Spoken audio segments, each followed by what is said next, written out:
संत गाडगे महाराज यांच्या जयंतीचे औचित्य साधून प्रभाग क्रमांक 2 येथील कुमारस्वामी नगर अ व ब मध्ये आमदार विजयकुमार देशमुख यांच्या विशेष प्रयत्नातून रस्ते डांबरीकरण कामास मंजुरी मिळाली होती। या कामाचा शुभारंभ प्रभाग क्रमांक 2 चे नगरसेवक डॉक्टर किरण देशमुख यांच्या हस्ते करण्यात आला।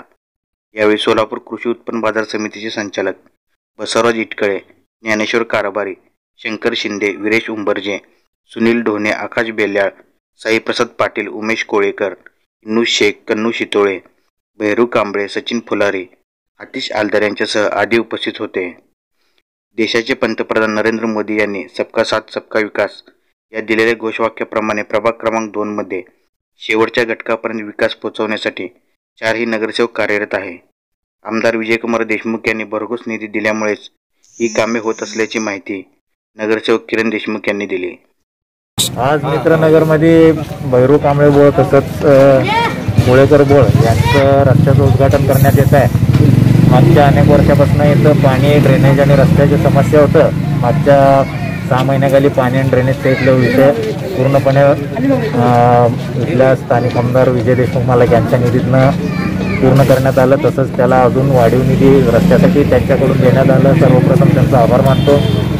या भागातले सर्व नागरिकांना एक विनंती करतो, मागच्या इलेक्शनला इथं पाहिजे तसा प्रतिसाद मिळाला नाही आम्हाला भारतीय जनता पार्टीला, पण यावर्षी मी त्यांना एकच आवाहन करू इच्छितो की मागच्या 5 वर्षात आपण भारतीय जनता पार्टीच्या मार्फत केलेल्या विकास कामाचा कुठं तर त्याचा मोबदला म्हणून या एक विश्वास दाखवण्याचं काम येणाऱ्या इलेक्शनमध्ये आपण करावं आणि येणाऱ्या काळात भारतीय जनता पार्टीच्या उमेदवारांच्या पाठीशी खंबीरपणे आपण उभे राहावं एवढं आपल्याला आवाहन करतो।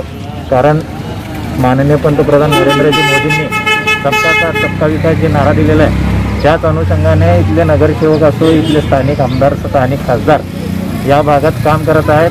कुठलेही जातीपाती न बघता विकास प्रत्येक घरी पोचावं या ह्याच्यातनं काम करत आहोत।